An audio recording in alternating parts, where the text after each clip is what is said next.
brought my Bible. Okay? I'm better than you thought, you see? And actually, this was given to me by my mother, and I was just noticing yesterday, and she wrote such a beautiful inscription. That's Mary MacLeod from Scotland. Very religious, actually, and it was something I thought I'd bring along today, because this is a group that fully understands Bibles and respects everything that it says. I also brought my confirmation picture, because nobody can believe it. Nobody believes this. What went wrong? What went wrong? Well, I had quite a couple of days, as you noticed. I did a very innocent town hall with about 3,000 people at least. And the first question, I said, this can only happen to me. You all know what the first question was. And the press is going crazy, and they all wanted to see me. And I said, you know, for the first time in my life, I got in trouble by not saying anything. I didn't say anything. And I was in big trouble all over the place. CNN, Fox, CBS, every newscast was the biggest story. And I even beat out the Pope in every single, can you believe it? The only time I'll ever beat out the Pope. But I tweeted some things this morning. I said, you know, we have to do this because I wanted to be with you. I didn't want to worry about people just wanting to get comments. And a lot of you didn't see the tweets, but I think they're pretty self-explanatory and descriptive. The first one I said, am I morally, because as you know, they wanted me to speak up in favor of the president. You think he's going to speak up in favor of me? Why do I think he's not? So I started by saying, am I morally obligated to defend the president every time somebody says something bad or controversial about him? I don't think so, right? All right, so that took care of one. Well, it gets better. Then I said, if somebody made nasty statements or controversial statements about me to the president, do you think he would come to my rescue? I say, no chance, no chance. Then I put a third one, I actually did 5. And I left them. That was the end of my tweeting for the day.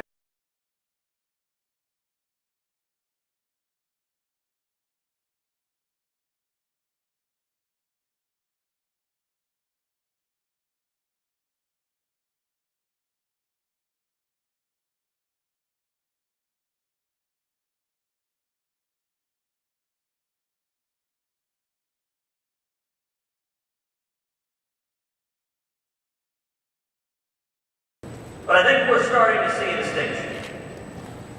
A distinction between campaign conservatives who talk a good game on the trail, but haven't walked for long, and consistent conservatives, a consistent conservative who is the same yesterday, today, and tomorrow. With me, you know what you're going to get. You look on issue after issue, have you noticed none of the candidates stand up and say, I'm a squishy establishment moderate. I stand for nothing. God, I know you probably believe that we are the stewards of the earth. Why don't you believe in the existence of climate change, and why wouldn't you do anything to protect the earth, sir? Well, let me say I'm a conservationist, and I've practiced very strongly conservation methods that got me an extraordinary amount of attention in my own home state and nationally. Named Man of the Year by the American Sport Fishing Association, a conservation organization. I'm a member of a number of conservation organizations. I think stewardship of the environment is a very important part of my faith, leaving the planet in as good or better shape than I found it. But I also believe the resources, which are God's, are here for us to use, and they're here for us to be able to be blessed by. And I don't think there's a conflict at all. But Governor, don't something about it? Well, I believe we're damaging human life by killing 1.5 million babies a year. I think we need to do something. But what about that. climate change, I don't Governor? think that there's any higher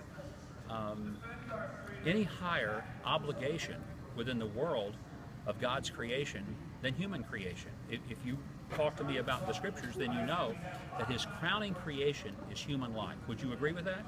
Yes, sir, but climate change is going to affect human life as well, sir. Well, I can see that it may over a period of many eons, but right now we have 1.5 million babies a year. They're not waiting 1,000 years or 1,500 years to die.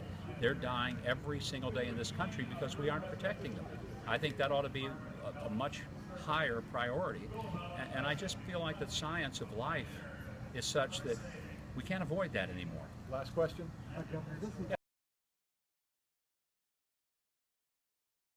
Introduced me, and at the time when he said it, I thought, oh, that's not a very flowery introduction.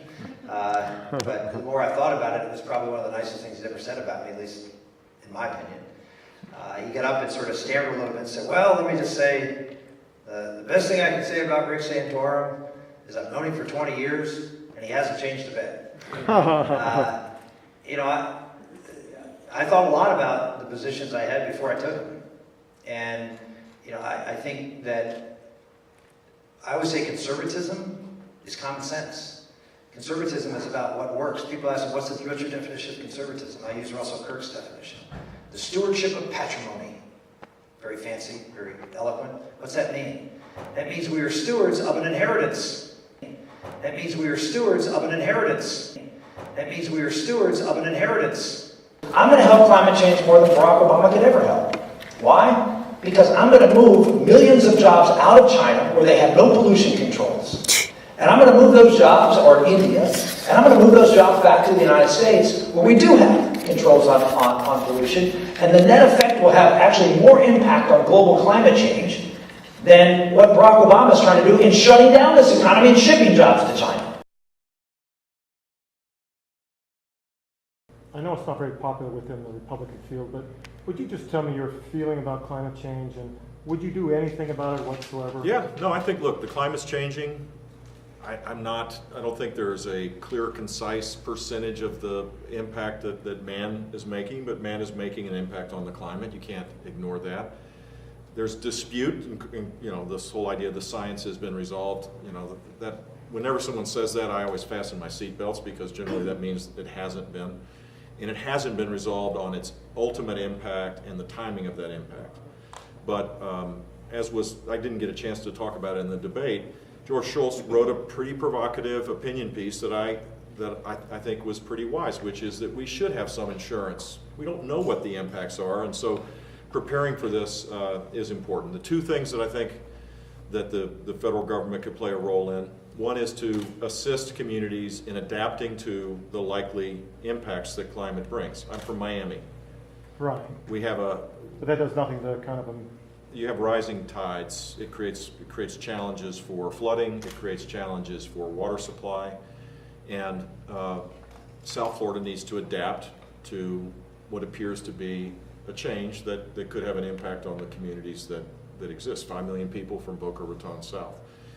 Likewise, the federal government, I think, can play a really constructive role in spending money in a more targeted way on research and development to assist in finding the next generation of energy sources that could be renewable, that are less carbon intensive. What I don't think we should do is to stall out any economic recovery with a carbon tax. That's where I disagree.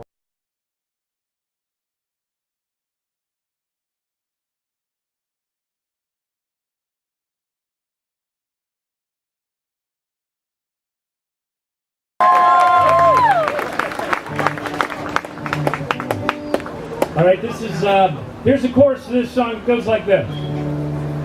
And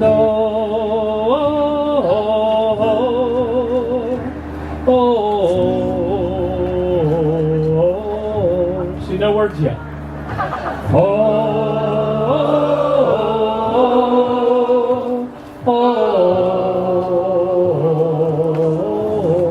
Have you got it? Yeah. All right, hold that thought. And this is the one with the chorus.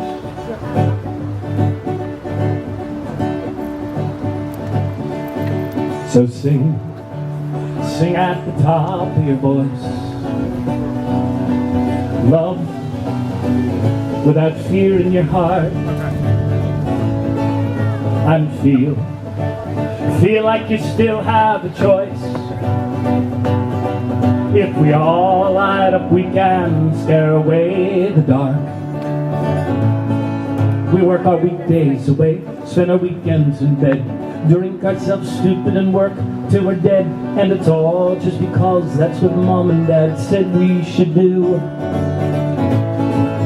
We should run through the forest, we should dance in the streams, we should sing, we should laugh, we should love, we should dream, we should stare at the stars, not just at the screens. Do you know what I'm saying? Do you know what it means to sing? Sing at the top of your voice. You can sing this part too. Oh, love, without fear in your hearts.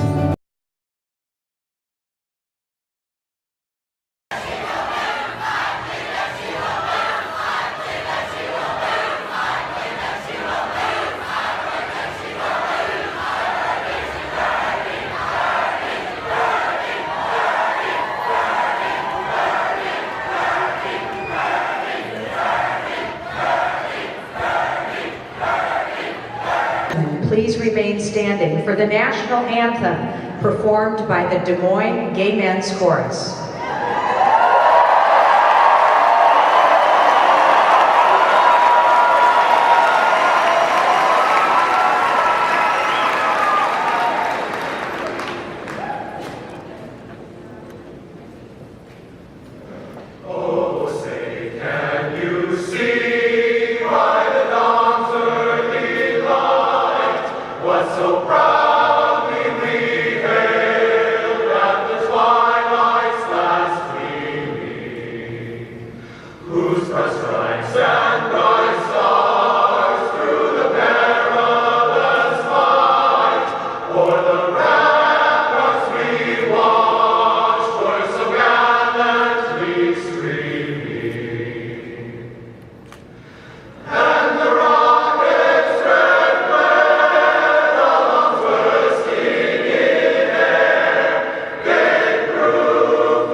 Thank you, Iowa.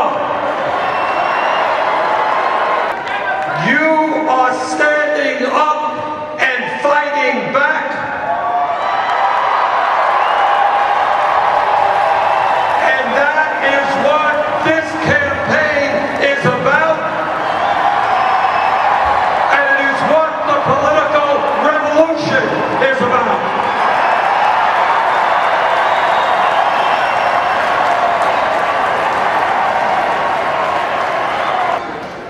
Well, let me conclude, because I see Andy getting itchy here. Let me conclude by just saying this. We face, as a nation, enormously difficult and complex problems. That's the truth. But I believe now, and I've always believed from the bottom of my heart, that yes, these guys got the money, they have the power. But when people stand together, black and white, Hispanic, gay and straight, young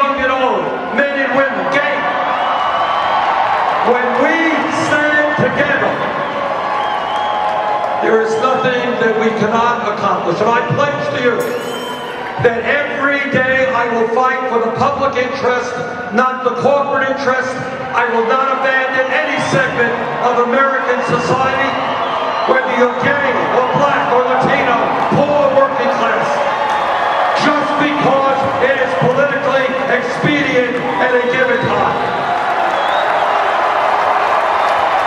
So let us go forward together, and let us tell the Republicans that their reactionary agenda may work for the billionaires, but not for ordinary Americans, and we are going to defeat them. Thank you all very much.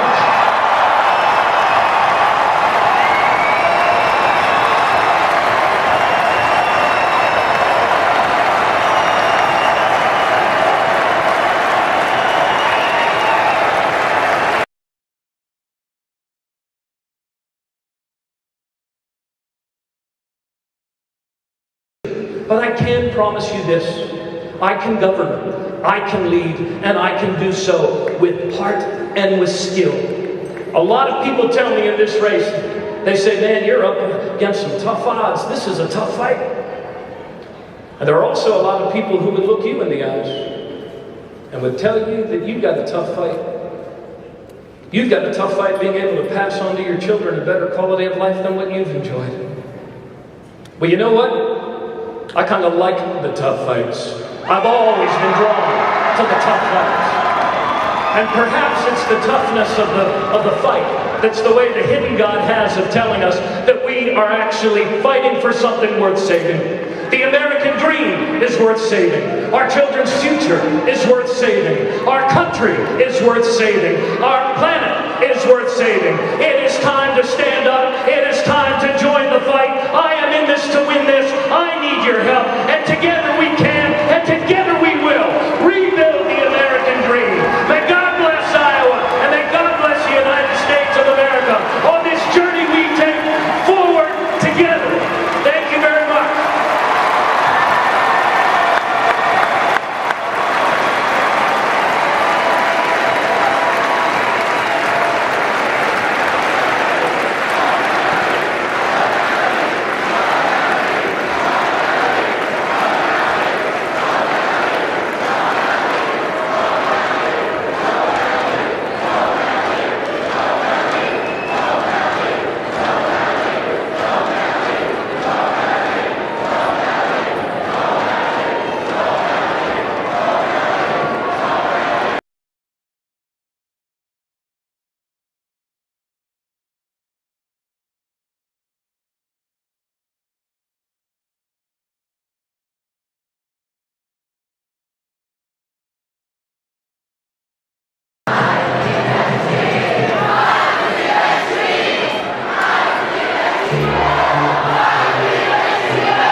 for people who claim they hate big government, Republicans sure love using government to step in and make decisions for women about our bodies and our rights.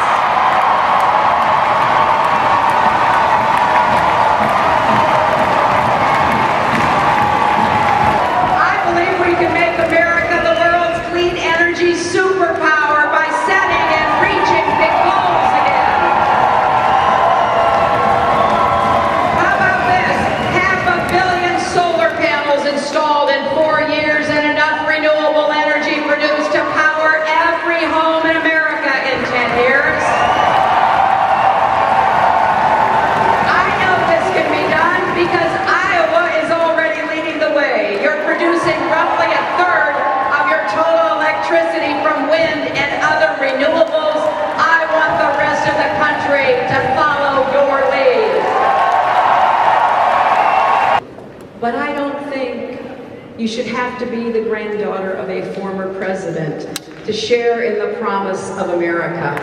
The granddaughters and grandsons of factory workers and truck drivers and nurses and farmers should have that same chance too.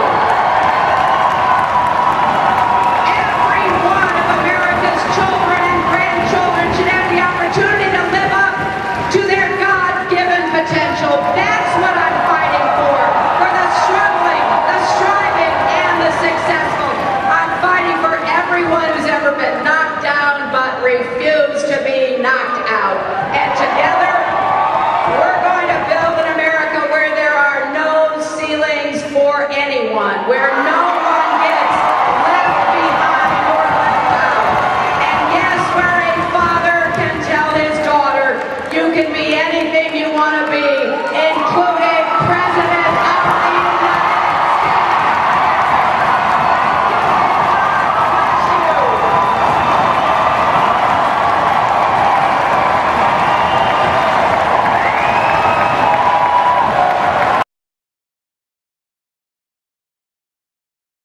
do you have?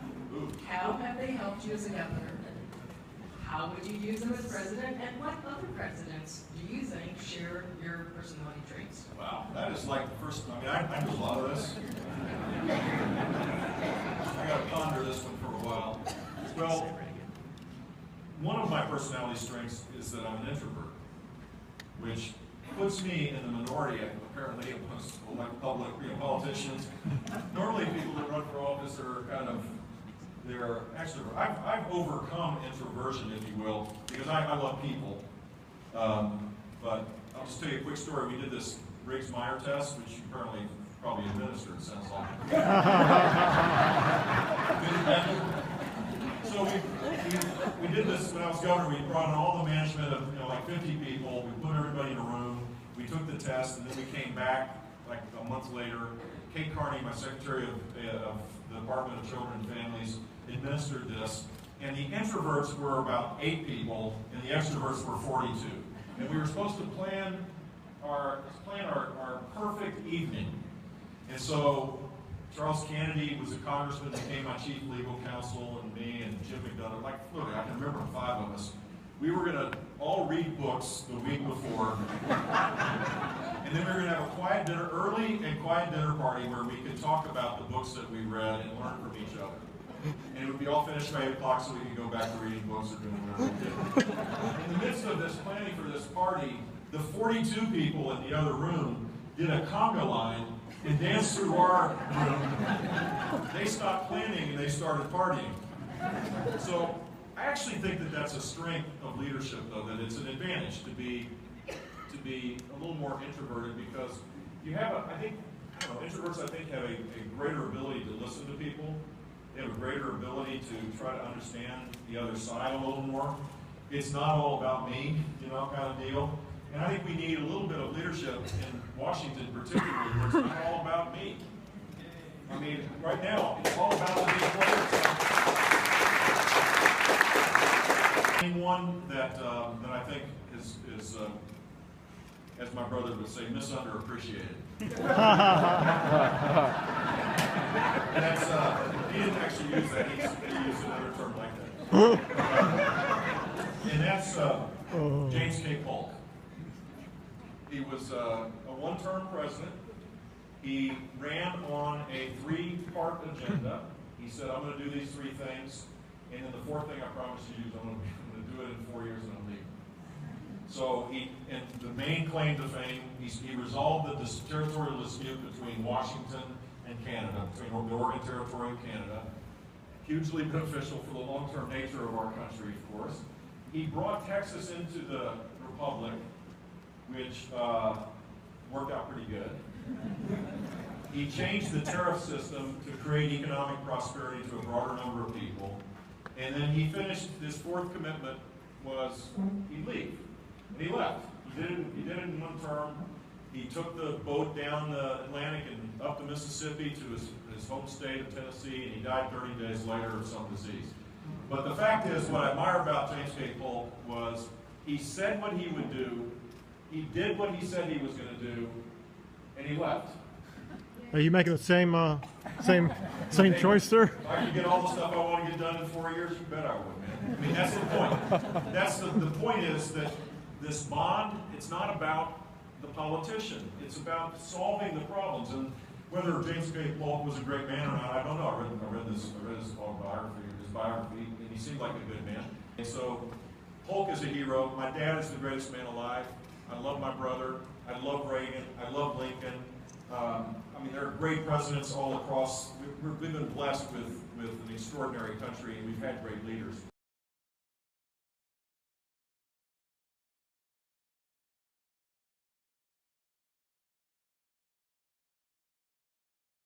What is going on in the economy today? All over my state, and it is true in your state, we got people working 2 or 3 jobs, is that right? Yeah. People are working longer hours in the United States of America in order to put food on the table for their kids than in any other major country on earth. The Japanese, very hard-working people. We work longer hours than they do. Some of you may remember reading in your history books, over 100 years ago, workers stood up and they demonstrated, and they said, we want a 40-hour work week. Remember that? Yeah. They said, we are not beasts of burden. We don't want to work all the time. We want time with our families, time with our kids, time for education. 100 years have come and gone. Vast majority of the American people today are working more than 40 hours a week. So what the discussion about the economy is about is how does it happen that people are working incredibly long hours and yet 58% of all of the new income created is going to the top 1%. Got that? So you got people working 50, 60 hours a week, going nowhere in a hurry. 58% of all new income is going to the top 1%.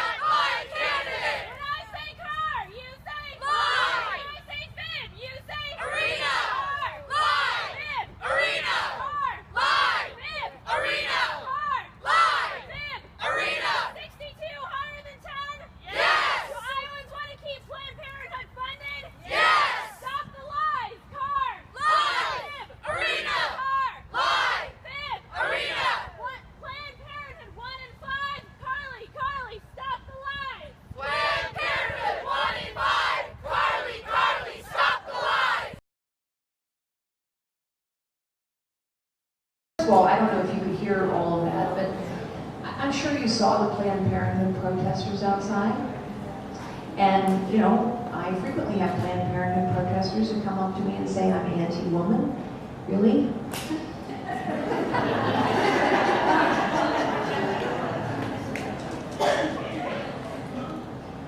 Planned Parenthood has never denied that that they are engaging in late-term abortion for the purpose of harvesting body parts because they cannot deny it. It is true. And whether you are pro-life or pro-choice, and I am pro-life, this is about the character of America. This is about the character of our nation. We cannot be a nation that condones this.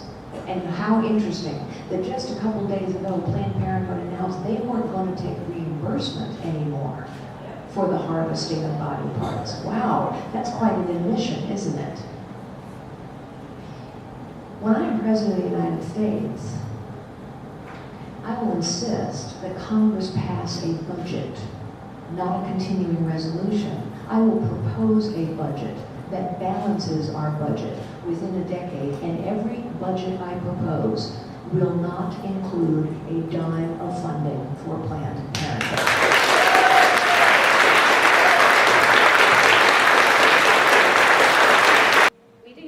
We need to know if you, as President, will initiate a World War II scale emergency mobilization to fight climate change. Thank you. The answer is no, and let me tell you why. Let me tell you why.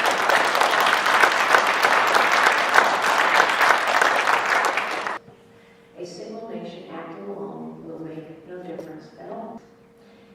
Go back and read the fine print.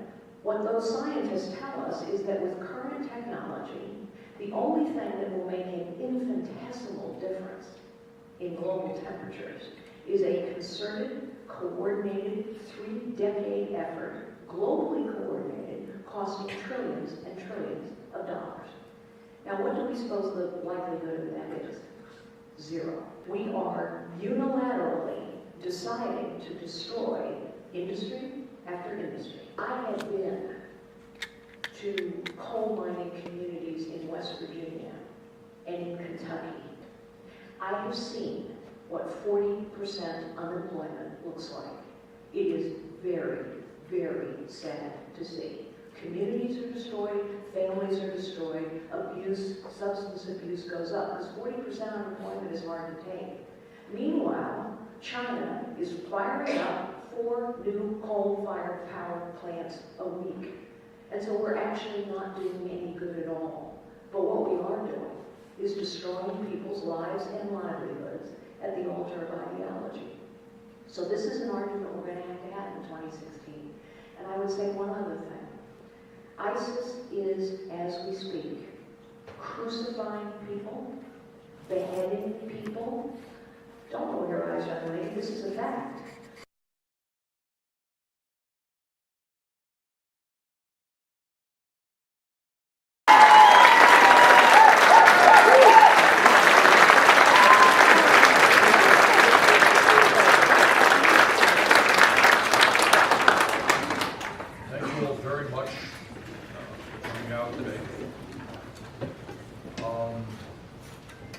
Let me get right to it. How's that? All right? What are the important questions that we should be asking ourselves in our country today? I started off with one that really does concern me very much. I am a passionate believer in democracy. I kind of love democracy. I love doing meetings like this. As you know, I am the senator from the state of Vermont, and in my career in Vermont, I have done hundreds of meetings just like this. We go to small towns, we go to large towns, people come out, I talk, people ask questions. I love doing that. That's what democracy is about.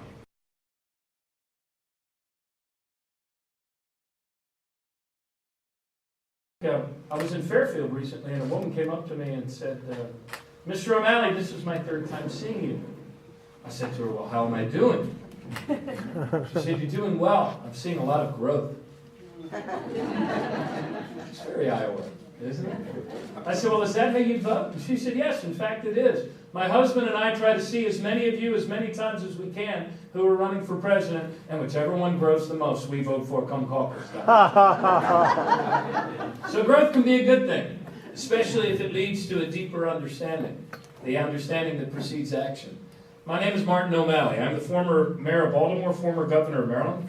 I'm running for president of the United States. I intend to win, and I need your help. My experience, unlike the experience of my fine colleagues who are running with me, I point like we're on the debate stage. Seated in my sleep. Forward the plans that give our children and the next generation a future on this planet. So, look, I'm not part of the old generation of ideology and division. I believe, as the young people of America, that it's all about collaboration. It's all about understanding. It's all about solving our problems together. That's the leadership I have to offer, and that's the candidacy I'm offering. You noticed tonight there's only a small amount of young people here. How do you encourage them to get out to the polls? Yes. Look, we've seen some pretty good turnouts at some of the mock caucuses that have happened. And oftentimes here in Iowa, it's the college students and younger people that actually turn the tide here. So whenever we've had some of these mock caucuses with younger people, we've finished very, very well, much better than any of the current polling would indicate. And that tells me that we're connecting with young people and the country they carry in their hearts and the sort of world they want to create. So what I would say is this, look, this world has become a much more connected place. Some of us feel a need to come to Democratic Party meetings. Others feel a need to stay connected on Twitter and to make sure that we understand what's happening as the news is breaking. At the end of the day, though, we all need to come together as a people and lift up new leadership to move our country forward. Last question. One more debate before the caucuses. What do you need to do there? Yeah, I need to put forward my vision for our country. I need to put forward that vision of a clean, green energy future, of a future that's more connected, not disconnected. I need to offer the alternative to that sort of hate-filled, fear-mongering rhetoric of Donald Trump and let people know that there's new leadership in the Democratic Party, and that new leadership points the way forward. So that's what I need to do. Cool. Thank you. Thanks, guys. Thank you. To unify the country that's so politically divided when you yourself use such divisive language like feckless weakling and petulant child to describe the president? Yeah, well, listen, there's a number of different, the question was how would I unify the country? He characterized my my language as what again? Which adjective did you use? Divisive. A language like calling the president a feckless weakling and a petulant child. Well, listen, I don't think that you bring people together by sugarcoating things. I think you bring people together by telling the truth. So, you can count on the fact that I wouldn't change my language. 53 now. Pretty much this is the language I use. But here's the other thing. Look at what's happened in New Jersey under my leadership. Now, I've had a Democratic legislature set off the top right from the beginning. Yet, we've capped property taxes. We've balanced 6 budgets without new taxes. We've cut business taxes $2.3 billion, which has led to the creation of 224,000 new private sector jobs. We've reformed teacher tenure. We reformed the pension and benefit system to save $120 billion over the next 30 years. All those things with Republicans and Democrats in control of 2 different branches of government. You bring people together by doing things, by accomplishing things, and by compromising. Now, every one of those accomplishments I just told you about, it wasn't exactly what I wanted. Within the individual plan, there were things I would have preferred. But I had to deal with Democrats on the other side. I had to get their votes. So I had to sit down and listen to them. The way you bring this country together is to listen and to bring compromise. And what happens in Washington now is they don't even listen to each other. The place I would ban in Washington, if I had the power to do it, is that place on Capitol Hill with all the microphones where they all stand behind them and say awful things about each other. Then they leave, the Republicans leave, then the Democrats come to the same spot and say awful things about the Republicans. But you know what they never do? They never say it right to each other's face. We've got to get together face to face and have a conversation and get to know each other. You know, the current director of the FBI, a guy named Jim Comey, was the U.S. attorney in Manhattan when I was the U.S. attorney in New Jersey. So we have to know each other really well. Later he became my boss. He became the Deputy Attorney General of the United States. And Jim gave me the best bit of political advice I've ever gotten in my life, even though we weren't talking about politics. He was to the office in New Jersey to visit me and to visit our troops. And at the end of it, he and I met alone. I said, so Jim, what are you doing next? And he said, I'm going to the New York Times editorial board. I said, Jim, You're a Republican. You work for John Ashcroft and George W. Bush, and you're going to the New York Times editorial board? I mean, do you have a death wish? What's wrong with you? And it's because, no, Chris, you don't get it. He goes, I'm going to the New York Times editorial board because it's harder to hate up close. I want to tell you, it's the best bit of political advice I've ever gotten. It's harder to hate up close. When we get to know each other, when we talk to each other, Republicans and Democrats, and we force that to happen, what we realize is while we disagree on things, we're not bad people.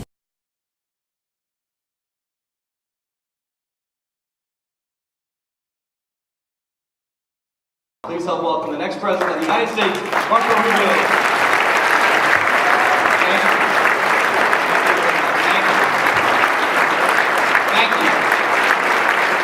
Thank you for having me. I'm really glad to be here. Thank you. Let me start. I've made this observation like 3 times. If you've been to any of my events today, you're going to say, I already said that, but I'm going to say it again. It's cold. I don't want to hear this, you're from Florida. Because I've been saying, hey, it's really cold. They go, because you're from Florida. Come on, it's cold. You know you're cold. I don't care how long you've lived here, you know it's cold. I remember 2 nights ago, we were spending the night here in Iowa, and the newscast came on. Watching the Packers, Cardinals, that ended. The newscast came on. And basically, the whole newscast was this. It's going to be really cold tonight and tomorrow morning. Everything is closed and canceled. If you spend more than 5 minutes outside, you're going to lose a limb. And if your car breaks down in this weather, you're going to die. So stay indoors. And that's when I thought, oh great, we're going to campaign to that, you know. So my parents came here in 1956. My father stopped going to school when he was 9 years old because his mother died. He never went back to school. He would work for the next 70 years of his life. When they came here in 1956, they barely spoke any English at the time, had no real formal education, didn't know anyone, had no money or anything. You know that less than 10 years after my parents came here with nothing, working as a bartender, he owned a home in a safe and stable neighborhood? You know that less than 30 years after they came here, they were able to retire with dignity and security? That they were able to raise 4 children and leave all 4 of them with a better life and more opportunities than they themselves ever had?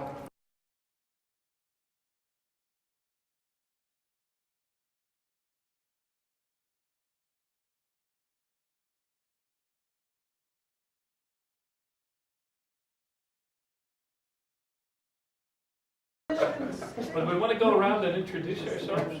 Is that an okay way to start? Yeah. Okay. I'm Martin O'Malley. I'm running for President of the United States. Thank you. I really hope that he doesn't give Governor Branstad cover to say that the only way we can improve the health of our streams is by cutting our children's education. That is not a morally acceptable option. There's things that need to be done, and there's a consensus that can be built. And there's a myth out there that there's nothing we can do about the cleanliness of our streams. It's not true. We absolutely can. One of the greatest conservationists of all time, Aldo Leopold, came from Iowa. And if we keep his spirit close, we can usher in that whole new ethic, that third ethic, the ethic of the land, that understands if we respect the land and respect our actions on the land, we can in fact make our streams healthier. And yes, it might require changing some of the ways we did things in the past.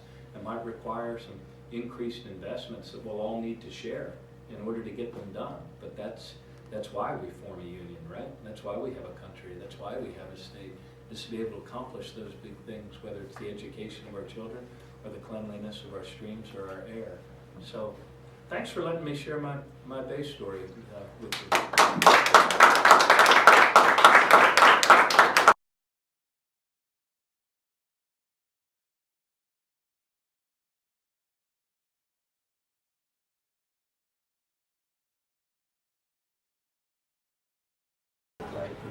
If you think this is hard, wait till the general election. I mean, come on. This is how it plays out. People have the ability to discern all this stuff, figure it out. And I'm going to focus on closing here in Iowa, New Hampshire, South Carolina, and Nevada with a message that's about me. You talked about Donald Trump and you explained why you called him a jerk. You've hedged a little bit on whether or not you'd support him if he's the nominee. I'll support the nominee. I don't believe it'll be him. Marco I've pledged to support the nominee. Absolutely. Marco Rubio's the nominee. Yeah, but I'm going to be the nominee. That's the point of running. Governor, I mean, I don't know. I mean, I'm running to win, and my expectation is I'll be the nominee. There are a lot of people that are qualified. I think I'm the most qualified. how's debate prep going? What's going to be your strategy Thursday night? I don't know. We don't have really much of a strategy. It's just to stop thinking of it as a debate. Don't call it a debate. That gets me thinking the wrong way. It's a performance. It's a chance for me to express my views about things that I think are important for our country. There may be some comparing and contrasting. I've noticed since January started that the fur's starting to fly, that people are starting to, go at each other a little bit. I'm not talking about me. I'm talking about, got a problem with Rubio. Why don't you ask him about his ad about Christie? I saw that in New Hampshire. That's a zinger. Donald Trump is still attacking you on the stump and on Twitter and everything. Do you think would you be doing that if you're further back in the polls than he is? Do you think that why do you think he cares? I don't care. I don't care why he doesn't care or does care. I'm just telling you, he's got unserious views on serious subjects.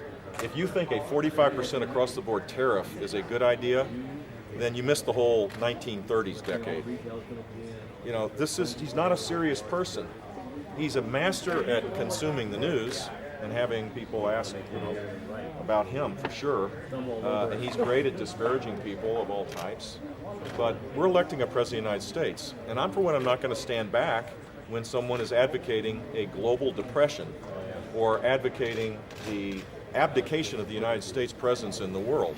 Without the United States leading, we're going to have serious problems. And so I'm going to stand up for what I think is right. And Mr. Trump and I have a difference of views. So perhaps there may be some discussions in the debate about that. One more.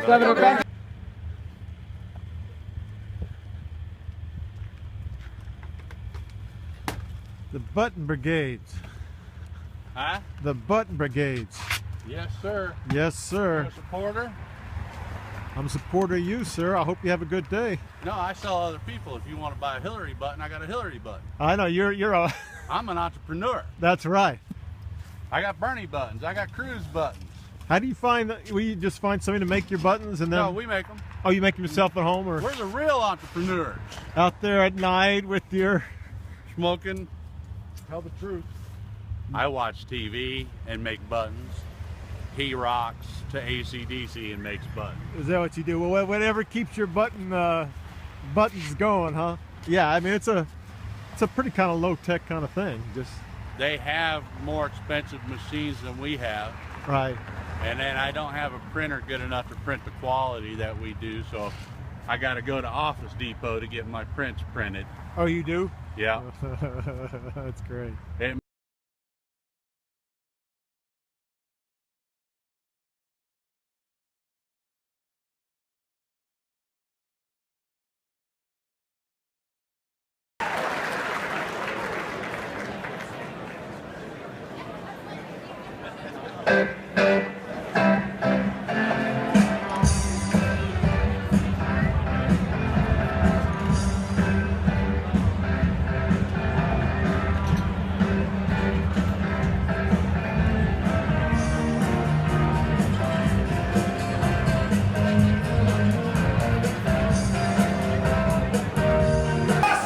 You know what happens, right? You heard what happened. Iran took over 2 of our boats. They said they're going to release them. Oh, isn't that nice? They're going to release them. This isn't the same country. When I hear that, just happened. It literally just happened, and I think it's not so good. It's just an indication of where the hell we're going. I mean, hopefully they get released and fast, but it seems to be an indication of where we're going. That Iran deal is the dumbest deal I think I've ever seen. I don't think I've ever seen it. So they're going to go out, buy Time Magazine. One of the few great stores, I mean, I love Time Magazine. Can you believe it? So I was on about 3 times in the last couple of months. But this writer happens to be very talented. How Trump won. Now, let's hope. Hey, let's hope, right? Because we're going to turn it around. We're going to make our country great again. It says now he just needs the votes. We have the people. And essentially, it's a story that talks about the people that come to these rallies, and even this one, you know, I have to tell you, so the fire marshals, the people came, they said, Mr. Trump, we're putting them all over the place. But the floor, we don't want it to collapse. Don't get scared. So they have to keep that section of the floor, and they're sending away hundreds of people. But I'll tell you, when I first realized that I was privileged, both because I was white and because I was economically stable, I had two experiences. The first, and they both came through my church. The first, when I was about 11 years old, our church asked if some of us would volunteer to babysit for the children of migrant workers on Saturdays, because the families had to go into the fields and the older kids had to go with them. And there was nobody left to watch the little kids. And I and a couple of my friends volunteered, and I remember, you know, in those days, Chicago was surrounded by fields. Doesn't look like it anymore, but it was. And it was on the migrant journey from Mexico up through Texas, up through the Midwest, ended up in Michigan. But at a certain point in the summer harvest, folks were in the Chicago area. So I remember going out there, taking care of these adorable little kids. And I kind of thought, well, you know, they're very different from me. I mean, they've got different experiences, but they were just little kids. And then at the end of the day, at the end of this long road, because there are all these sort of housing units, at the end of this long road, the bus stopped, and the parents and the older brothers and sisters got out. And when the little kids saw them, they just dropped everything and began running for their mothers and their fathers, holding their arms out. And I remember it like it was yesterday, watching that, and I was thinking, I used to do that with my father. And I'm watching these kids and their families, they have to work so hard. And the place they live is not very nice. And I just felt, you know, I have a different kind of life. I didn't call it a particular name, but it was a different life, and I knew that.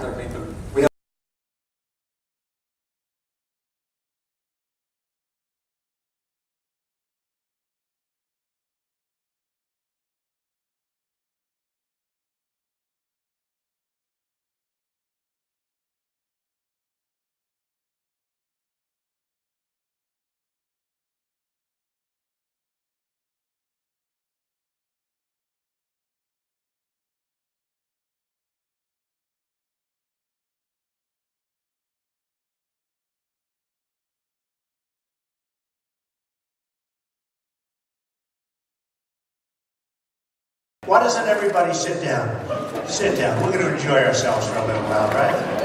Oh, Pella, Pella, Pella. I'm always negotiating the price of those damn windows, you know? But they're good. I'll tell you what, they're a great product, and we buy a lot of them, man. I don't know. Anybody here work at Pella? Anybody out there? Well, you know you have lots of orders for Trump. They make a quality window, and you're proud to have them. I didn't realize I'd be speaking in Pellatory. I paid so much money to them. I get the shudders to think that I'm here. But the end result is their product is great, which is what we want in this country, right? That's what we want. I've always heard that if you're a successful person, you can't run for office, and you can't run especially for president. And it's nasty, and the reporters are very dishonest. I mean, mostly. I mean, for the most part. No, they're among the most dishonest people I've ever met, honestly.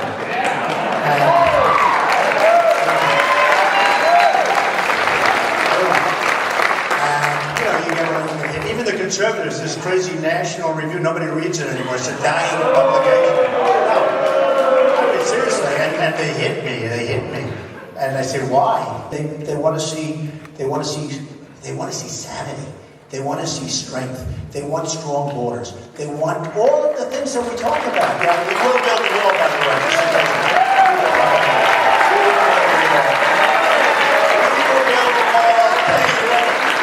Who's going to pay for the wall? Mexico. We have people against me. We have people that have spent a fortune. Ted Cruz was always very nice to me, I have to say. Very nice. I can do anything. And he said, I agree. right? You know, it was the talk of the town. No matter what I said, you know, the others said, oh, well, we don't like what you said about the Muslims. We don't like what you said about illegal immigration. We don't like this. Ted Cruz would always say, oh, I like it, I like it. But I knew at some point he has to come and hit me, right? So finally I said, Ted, will you please start to hit me so I can, you know, do a number? Because I'm much better when somebody hits me. I like that better. I feel better, you know, inside my gut, I just feel better. So finally he did it. And I think we've done a good job. I think we've done a good job. Senator Sanders has been in Congress for 25 years. He's introduced his health care plan 9 times, but he never got even a single vote in the House or a single Senate co-sponsor. Not one. Now he has a new plan. You hear a promise to build a whole new system, but that's not what you'll get. You'll get gridlock and an endless wait for advances that will never come. The people I've met can't wait. The grandmother who has to choose between paying for medicine and paying the rent can't wait. The single mom who desperately needs a raise can't wait. The student with a mountain of debt can't wait. You can't wait, and neither can our country. We need to roll up our sleeves and start making progress right now.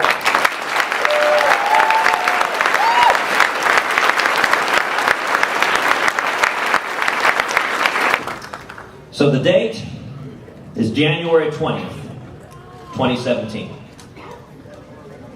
A little old man walks up to the front gate of the White House. A Marine is standing attention. He says, "Excuse me, sir, is Barack Obama here?"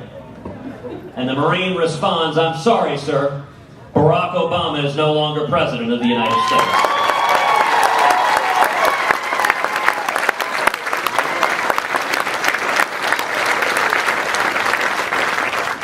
The next day, January 21st, same little old man walks up to the Marine and asks once again, "Excuse me, is Barack Obama here?" The Marine, a little annoyed, says, "Sir, Barack Obama is no longer President of the United States."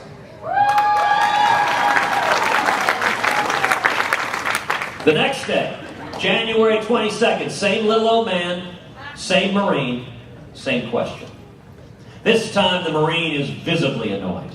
He says, "Sir, I have told you 3 days in a row, Barack Obama is no longer president." The little old man with a twinkle in his eye says, "I know that. I just love hearing you say it."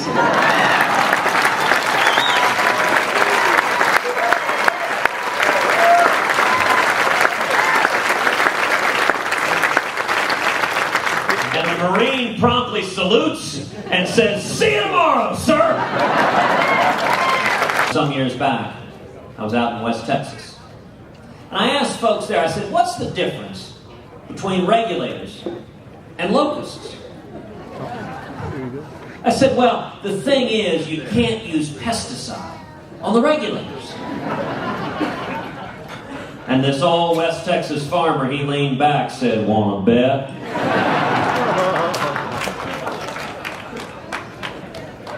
And in the days that follow, I will go to Congress, and we will pass fundamental tax reform, a simple flat tax where every American can fill out our taxes on a postcard.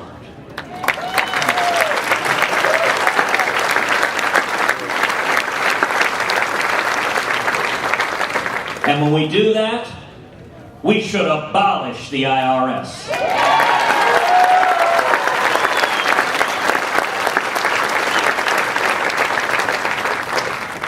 You know, there are about 90,000 employees at the IRS. We need to padlock that building. Take all 90,000 and put them down on our southern border.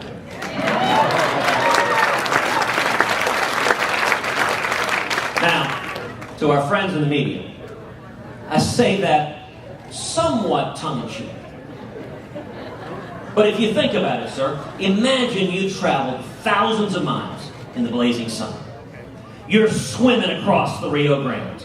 and the first thing you see is 90,000 IRS agents.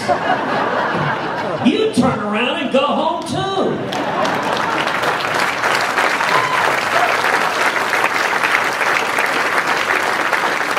You know, when we launched this campaign, the New York Times promptly opined, Cruz cannot win because the Washington elites despise him. I kind of thought that was the whole point of the campaign.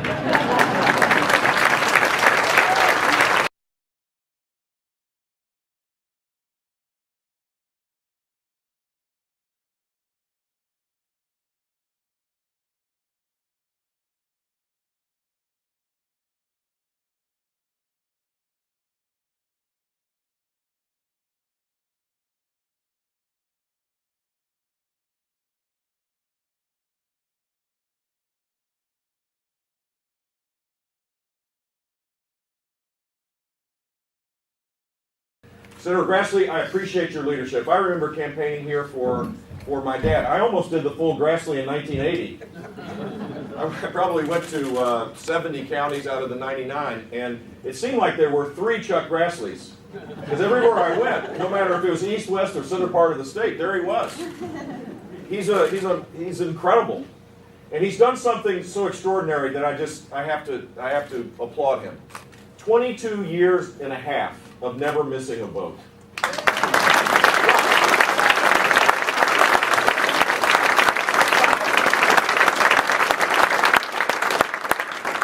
Talking about having a servant's heart. I would imagine when you have all the seniority and you're so respected in Washington as Chuck Grassley is, he could have said, you know what, this last vote, I got to go home. I want to be with my wife and my family. I want to be back. But he never did. And he still doesn't. And he's going to get reelected, and it'll be 30 years without missing a vote. This guy is an inspiration for what public service is about. The tragedy of America is 60% of Americans have less than $1,000 of cash. Can you imagine that? So 63% of Americans can't make a $500 car repair. This is not the America that is going to create kind of the safety and security that we would want our seniors to have. Governor Bush, in following this election, it's my view that you are the most reasonable, responsible, respectful, and resilient candidate in either party. Best looking? Best looking, if you will. And I encourage you to keep it up, and I hope common sense will prevail. First in the Republican Party. Are you caucusing? Yes. For me? Monday night, for you. Woo! It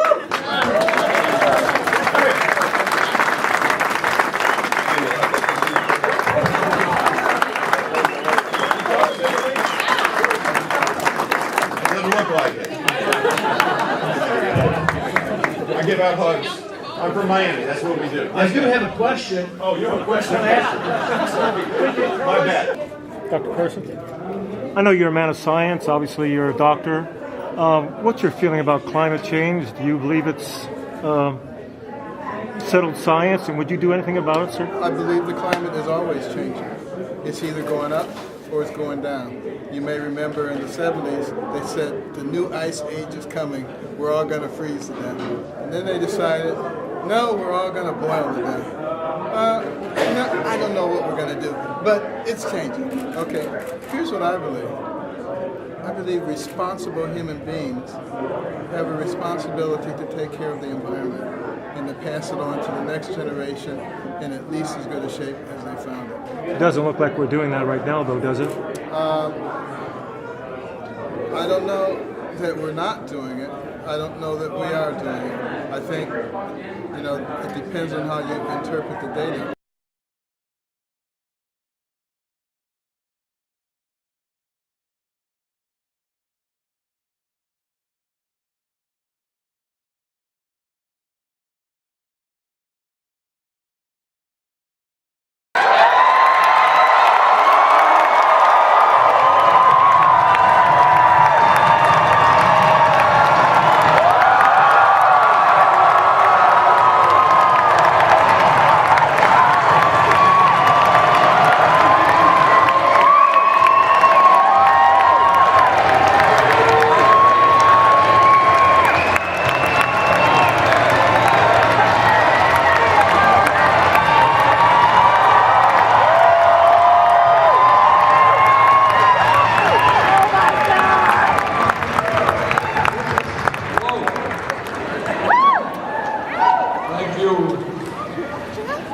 you all for coming out. Samantha, thank you for your introduction.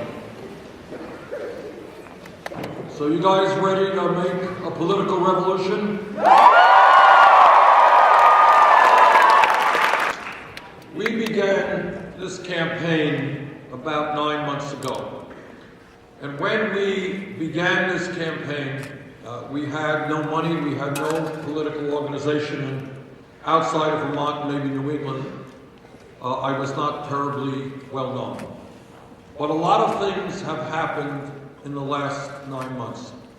Hundreds of thousands of people have stood up and gotten involved in our campaign in one way or another. And all across this country, millions of people began to think about the important issues facing our country. And what they concluded is it is too late for establishment politics, too late for establishment economics. They want this country to move in a new direction. They want to be part of a political revolution.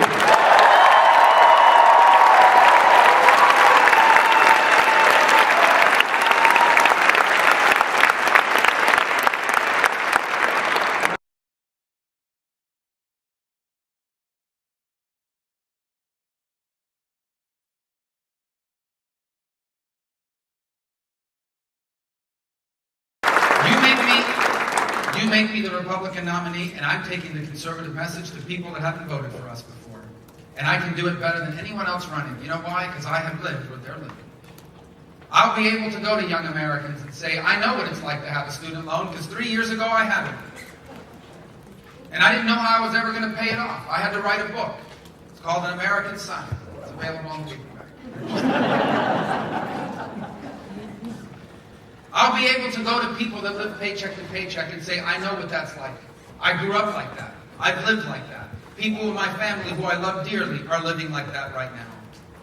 I'll be able to go to families who are raising their children and say, I know how hard it is to raise a child in the 21st century. And I know how hard it is to ensure that they grow up with your values. The values you want to teach them. The values that your church teaches. Not the values they're trying to ram down our throat every single day in the popular culture. I know these things because I've lived them and are living them. And I will be able to go to people and say, I have been where you are, and I'm a conservative, and you should be too. Because limited government and free enterprise and a strong national defense is the right thing for me, the right thing for you, and the right thing for America.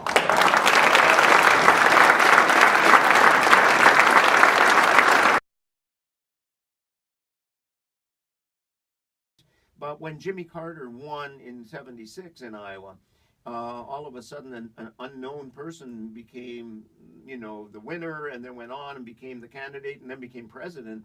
And the media realized that Iowa could play a huge role in launching the career of a politician. And they started coming in large numbers. 2016 is an example of the almost uncontrollable avalanche of media that is now interested in the event because it's so fascinating and interesting. And that's how the Iowa caucuses sort of became famous. The reason they're first in the country is because the Democratic Party of Iowa, which was then chaired by someone from Story County, from Ames, actually, he and the Story County Democrats were working for the Democratic Party, creating the rules. And they looked at the calendar and they said, well, we've got to have these precinct caucuses and votes, and then we've got to write up these reports and send them on to the county conventions, and then write reports and send them on to the district, and then write reports. And how are we going to do that? Because in those days there were no computers, and there really were no copy machines. I mean, I'm old. I remember you used mimeograph machines. You had to type them on a typewriter and then put them into a machine where you cranked out the reports. And the chair of the Iowa Democratic Party decided, we're going to have this very early so that we can get it over with and send the report, and then the next level can do their report. And he said, let's have it in January. And they became first in the country because they chose January and nobody else chose January. So it wasn't intended to be a trend center. It was just an administrative decision. It was an administrative and technological decision. If there had been computers, and if it was today, it wouldn't matter because you can beat out those minutes from each precinct and so on very easily on a laptop or a smartphone even, or a tablet, and boom, send them in, and you wouldn't have to have it so early. But in those days, the technology restricted, as far as they were concerned, and no other state did it in January. So Iowa, by coincidence, ended up doing it in January. And then when the caucuses became big, other states said, well, wait a minute, we want to be first. But Iowa had locked in that tradition of being first. The other states hadn't. And the national committees of both the Democrats and Republicans decided, this is it's a nice sort of sequence. First you have a small state like Iowa, and then New Hampshire with a caucus and a primary, and then after that we go somewhere else. They added South Carolina and because they wanted a southern state, and Nevada because they wanted a western state, which is how it is now. And then we can open it up, and let the big states have their say. And in big states, you never get to meet the candidates, and the candidates use mostly media, so it becomes really expensive. And so that's how the whole thing rolled out. And there it is, and everybody likes it. Jerry? Yes, Senator, some of your detractors have called you a socialist on occasions, and you don't seem too troubled by that and sometimes embrace it. I wondered if you could elaborate on that, and just to show us what the comfort level you have, your definition of it, so that it doesn't concern the rest of us citizens. Well, what democratic socialism means, to me, is that economic rights, the right for economic security, should exist in the United States of America. It means to me that there's something wrong when we have millions of senior citizens today trying to get by on $11,000, $12,000 a year Social Security. It means there's something wrong when the rich get richer and almost everybody else gets poor. It means there is something wrong, and government should play a role in making sure that all of our kids, regardless of their income, are able to get a higher education, which is why I'm calling for free tuition at public colleges and universities, and why we have to deal with this horrendous level of student debt that people are having. Now, what's going on in countries around the world, in Scandinavia and in Germany, the ideas that I am talking about are not radical ideas. So what democratic socialism means to me in its essence is that we cannot continue to have a government dominated by the billionaire class and a Congress that continues to work for the interest of the people on top while ignoring working families. What this campaign is about, and what I believe in, is creating a government that works for all of us, not just a handful of people on the top. That's my definition of democratic socialism.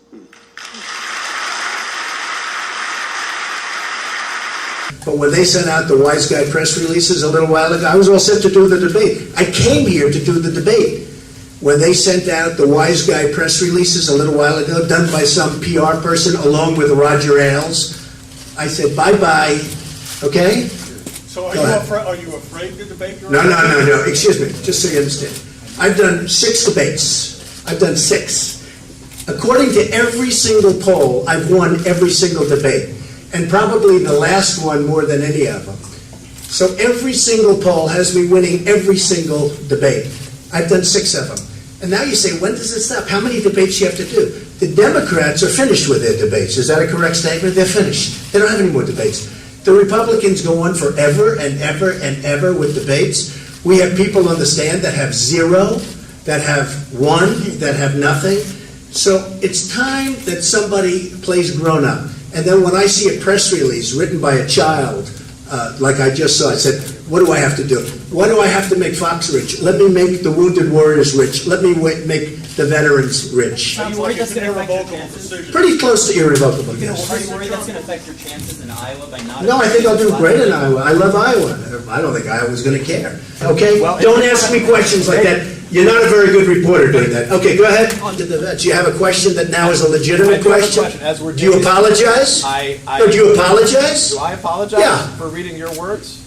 For not reading my words. I read For not reading my words. No, do you apologize for not reading my words? I'm appreciative. Excuse me, do you apologize for not reading my exact words? I felt that I didn't give them corrected. I'm glad that I was able to correct the record. I didn't ask that. Mr. Trump, I corrected the record. I didn't ask that. Excuse me. You quoted me and you took out the main part of the quote. I'm just asking, do you apologize? Even if you hate abortion, doesn't that... Okay, forget you. Mr. Trump, a simple question. We're days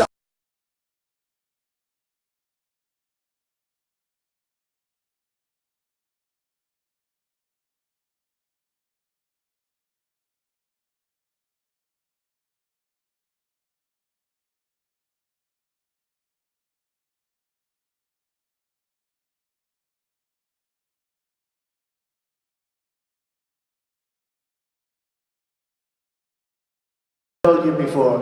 I say the wall's going to be built.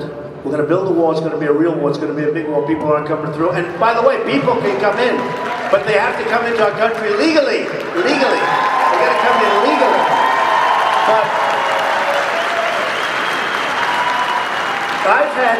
I've had some of the politicians that I'm competing against right now on the stage, because don't forget, for 6 months I've been a politician. Before that I was a businessman. I hate to even use the term. I hate to use the term politician.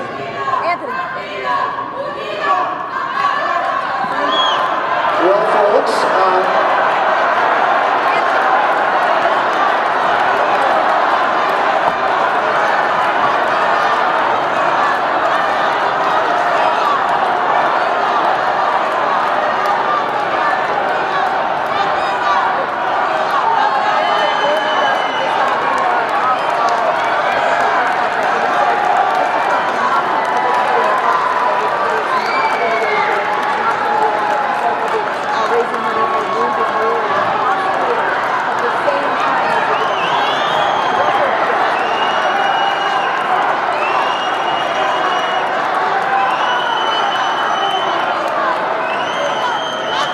but John, you know the good thing. Oh, there we go. That's okay. Sure.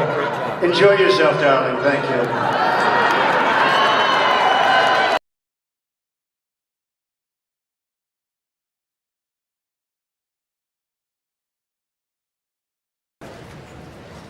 Now tomorrow, we've got a debate. Although one of the candidates has chosen not to attend.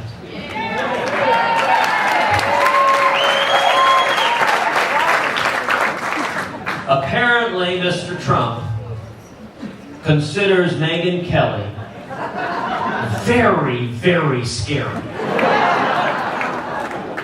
And you know, Donald is a fragile soul. I mean, she might ask a mean question, and who knows what could happen. I mean, his hair could stand on end. But I think on the broader question of religion and politics, I think liberty itself requires a virtue, requires a virtuous people. In fact, Washington said that democracy requires a virtuous people. Os Guinness, the theologian, said that liberty requires restraint, but the only restraint consistent with liberty is self-restraint. We can in fact create jobs and provide job security. We can create a situation where wages begin to rise. We can create a situation for our children to be able to get a decent job to pay down their college debt. We can reassume our role in the world.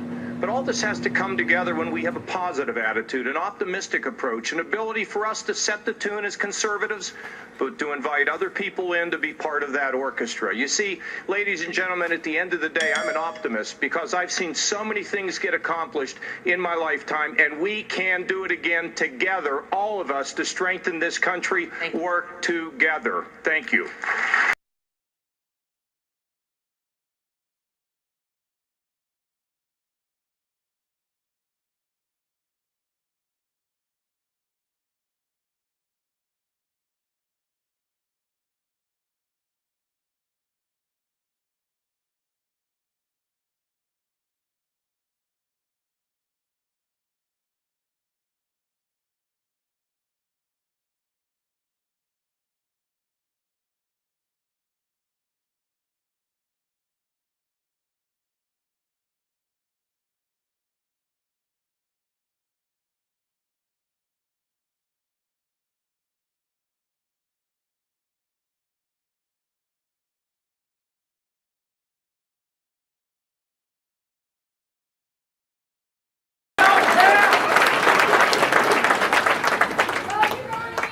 Love you too. I don't know how many of you know Cornel West. You know Cornel West?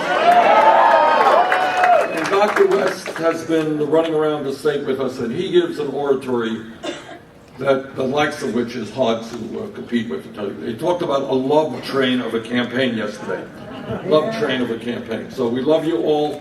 And let me begin by saying this.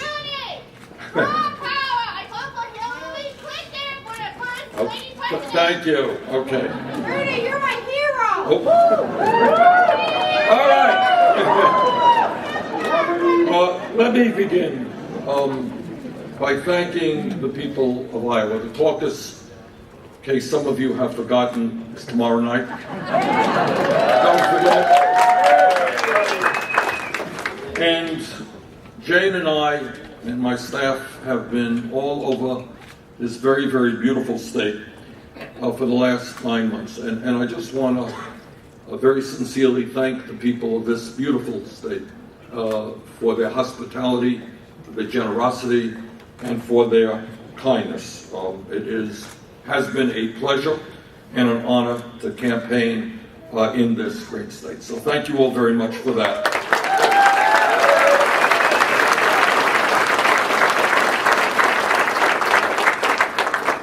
As some of you know, when we began our campaign 9 months ago, we had no money, we had virtually no political organization, and we had almost no name recognition outside of Vermont and maybe a few other New England states. In fact, a poll was done by the Des Moines Register 8 months ago, which had us trailing Secretary Clinton by 41 points. Yesterday, there was a poll by that same newspaper that had us down by 3 points. We have made some progress.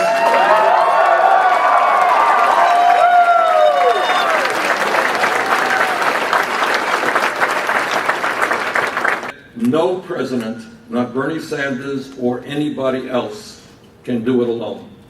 That in fact, if we are to bring about the changes that most of us want, if we are to rebuild a disappearing middle class, if we are to deal with climate change and women's rights and all of the important issues that are out there, the only way that happens is when millions of people stand up, come together, and demand that our government starts working for all of us, not just the 1%.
Counting on you.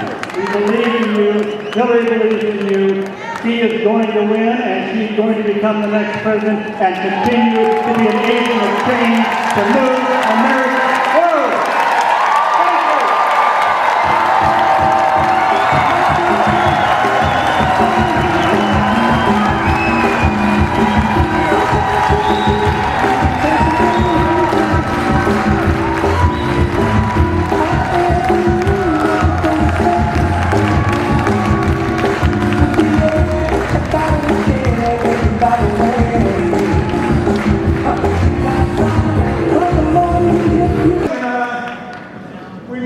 So you can say, well, what he said.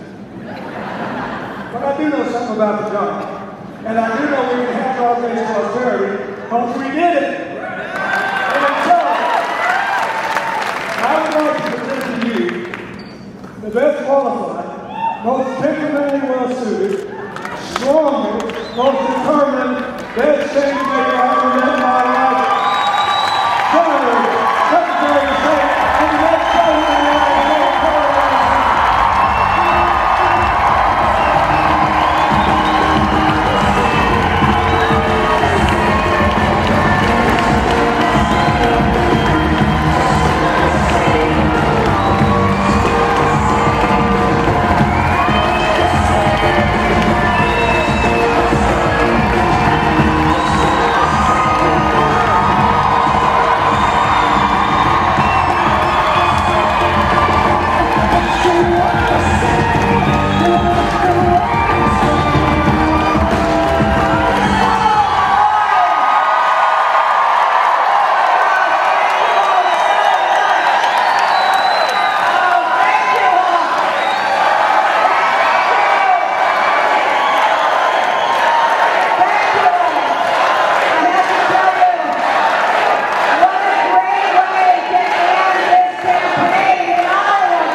you, I will be a better president. And I will do it.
I do want to say right now that in my role as temporary chair, I've extended an invitation to all three of the Democratic candidates to come join us tonight. I do know of one that has come, and so I want to point out that we have invited all three in the interest of fairness, and one person took us up on that offer. So in just a little bit, we're going to be hearing from Governor Mark O'Malley. Have you seen O'Malley?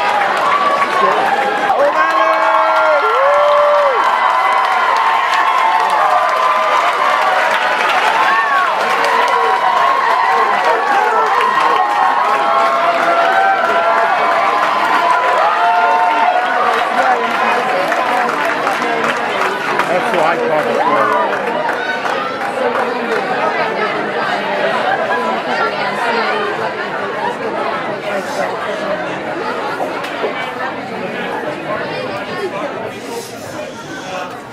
Hey, we need a bigger room, don't we?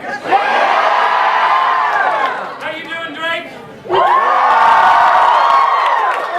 Look, I just wanted to stop by, and I want to say thank you to all of you. As Iowans, you played the most critically important role in this early decision-making process. And to see so many of you guys coming out here to make a decision for the country you carry in your heart, I think should inspire everybody all across the country. For my own part, I really hope you'll caucus for me. Climate change is the greatest business opportunity to come to the United States.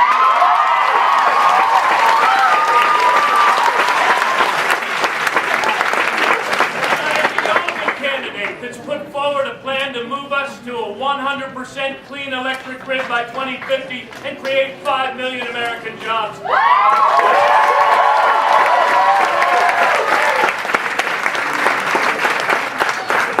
look, to the young people here, I have done my very best in the course of this campaign to speak to the goodness that I hear in your generation, to speak to the goodness that's just over the horizon for our country.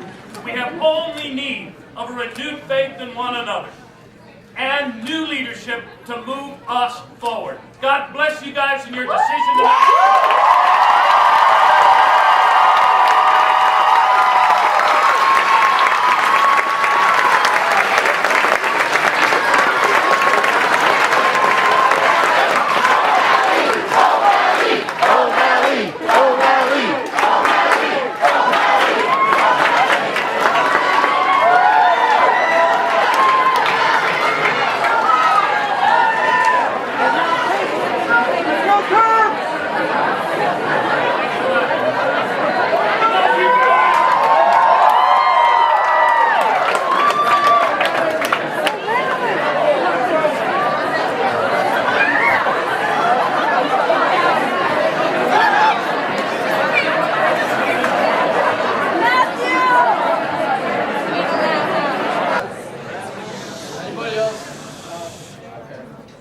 All right, folks, with our first alignment numbers in, right now we have 248 for Sanders, 106, 107 for Clinton, and 108 for O'Malley. What the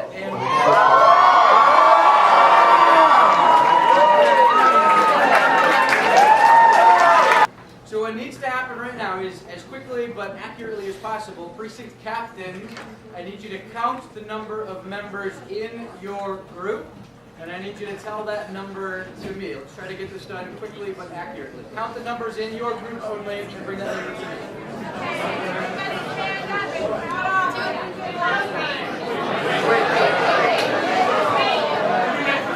1 at a time.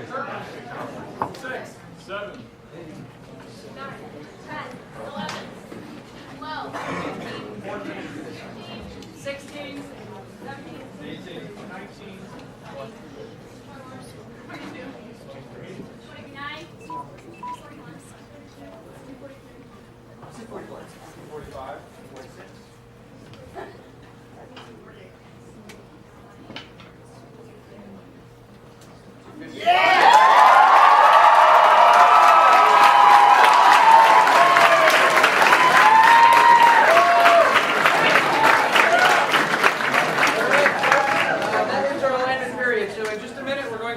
Delegate allotment, and you can begin electing your delegates. The process for this, for those of you who are new, is tonight we are electing delegates to the county convention.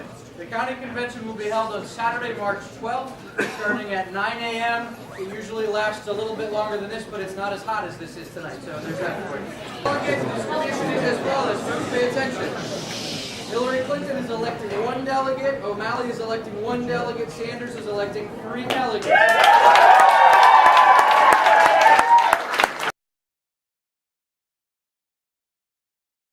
And I want to thank Governor O'Malley.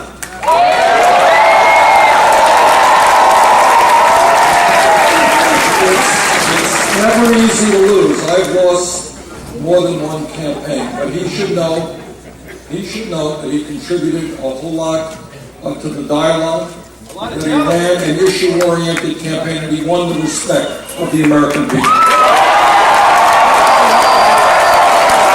I think the people of Iowa have sent a very profound message to the political establishment, to the economic establishment, and by the way, to the media establishment.